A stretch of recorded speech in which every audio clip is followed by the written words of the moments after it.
Hi, my name is Rafaela Pires. I teach light design, also makeup, prosthetics, and costume design at the Federal University of Goiás. I live in Goiânia, which is a center-west city in Brazil. And I'm going to talk about the touching sound prototype I've done during my PhD. So during my PhD at the São Paulo University, I spent 1 year in the Wearable Census Lab at the Eindhoven University of Technology in Holland. That time at the Wearable Census Lab was very fruitful for me because I could learn a lot about how to use digital technologies and combine it with garments. So the Wearable Census Lab at the Eindhoven University of Technology is coordinated by Professor Oscar Tomiko. He was also my supervisor during that time. It's a space where you can find conventional machines to make clothes, like sewing machines, tricot machines, but you can also find new machines and devices like 3D printers, laser cutters, conductive ink, or microprocessors like Arduino, for example. Then is a space for experimentation, and it's located in industrial design department. So in the industrial design department at the Eindhoven University of Technology, they use a methodology called Constructive Design, and Stefan Vesven is one of the authors of a book called Design Research Through Practice.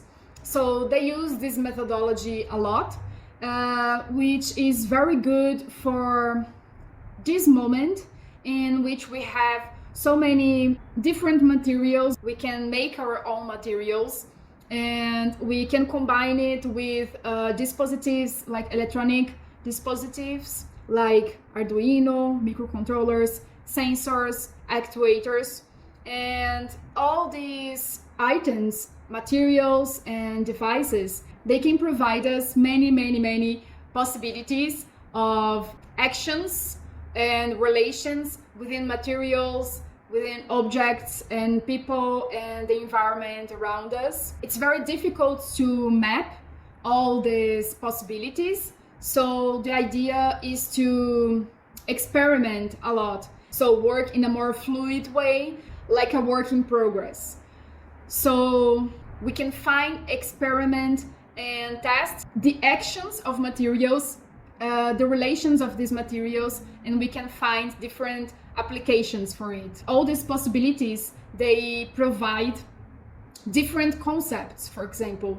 So the idea was that while I was learning how to use these digital tools, because I didn't know how to use these tools, I could find my concept, I could find my topic. What I'm going to show you here is a prototype that is not finished, but it presents my process of learning how to work with digital fabrication and how to work with electronics. At that moment in Eindhoven, I was pretty much immersed in this learning about technologies, digital technologies. It was also a little bit frightening because everything seems to be too new, different, and it was a lot of information to observe. And I was at the same time pretty much interested about phenomenology, and especially about the touch sense, the sense of touch.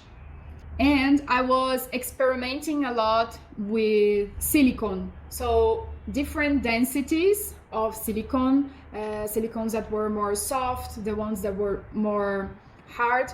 And also I was also experimenting with colors with the silicone. I used laser cutted molds in acrylic to make this blouse shape, this t-shirt shape with silicone. And I used these electronic components as well. The idea of combining sound and touch came later. And I also wanted to create cases that would stick together with the blouse, with the silicone blouse.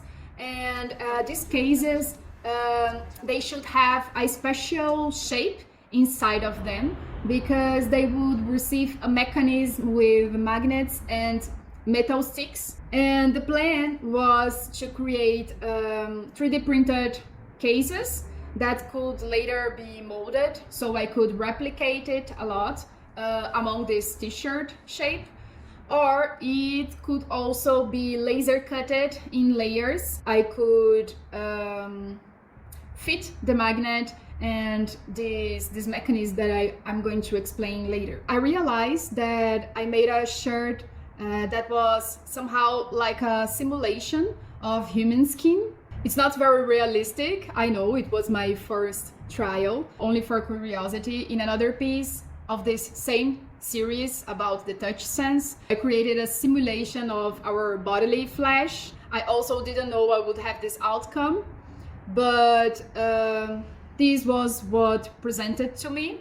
In a second moment, I was also experimenting with electronic components. Because it was the first time I was dealing with it, sometimes I feel this necessity of getting to know a little bit about the history of things, so I can feel more secure about where I'm stepping. So I wanted to learn how electric energy used to work, which were the first mechanisms that people have done. So I realized that one of the first electrical energy systems used a system that is similar to a loudspeaker.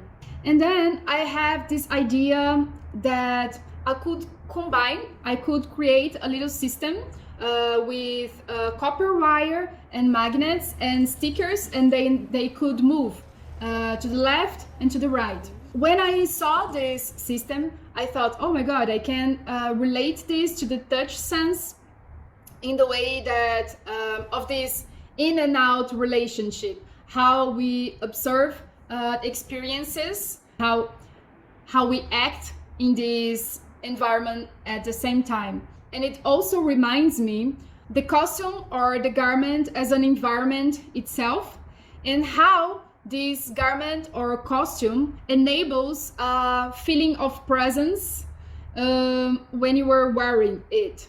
How does it feel to be in this costume environment? It's not really related to the visual sense, but much more related to the touch sense. How does it feel to be in this costume? So you could find many cases connected to this silicone base that simulated human skin.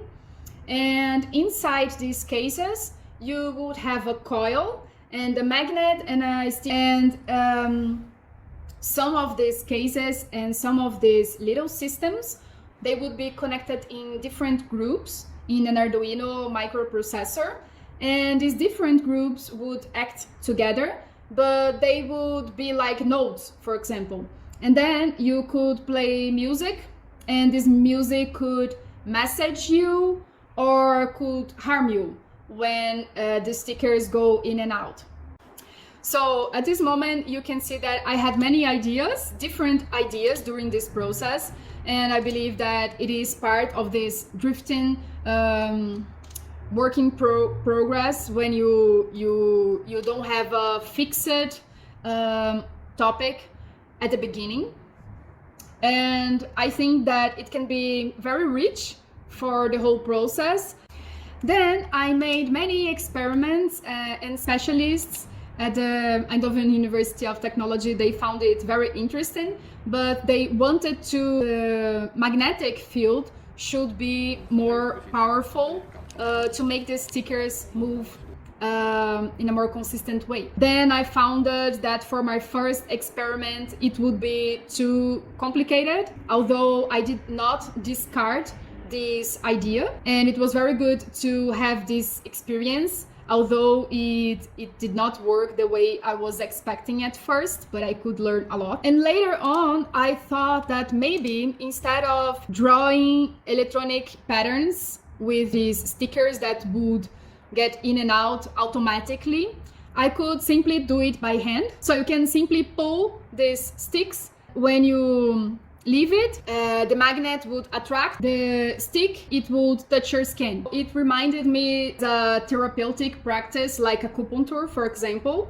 that you pull the needle to be placed on a superficial part of your skin. But it also reminded me a slingshot or a catapult, or something that can harm you, or something like a masochistic practice maybe. This image or this action reminded me of this dualistic play. There is this philosopher and he says that the touch sense provides you an understanding of complex situations. So at the moment that I created this prototype, I didn't know I was going to work in the theater area. So the way I can relate this costume, technological garment, with theater is that it follows a pattern of the non-conventional ways of doing theater. They have this characteristic of a presence. So the presence is very important, and the experience is also very important for the new languages that we can find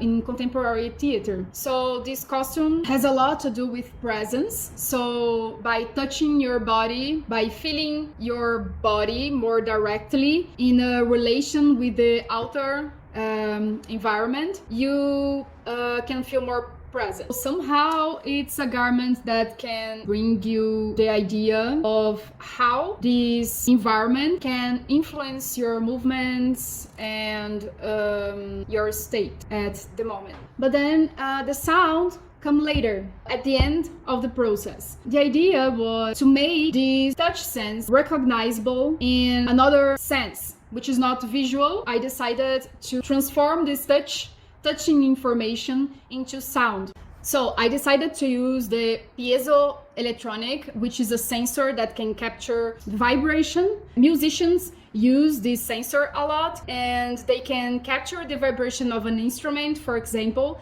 and connect it to a loudspeaker.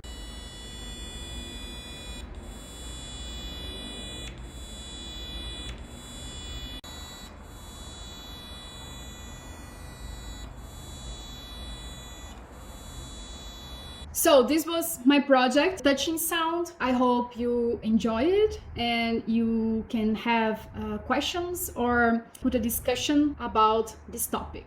So bye bye.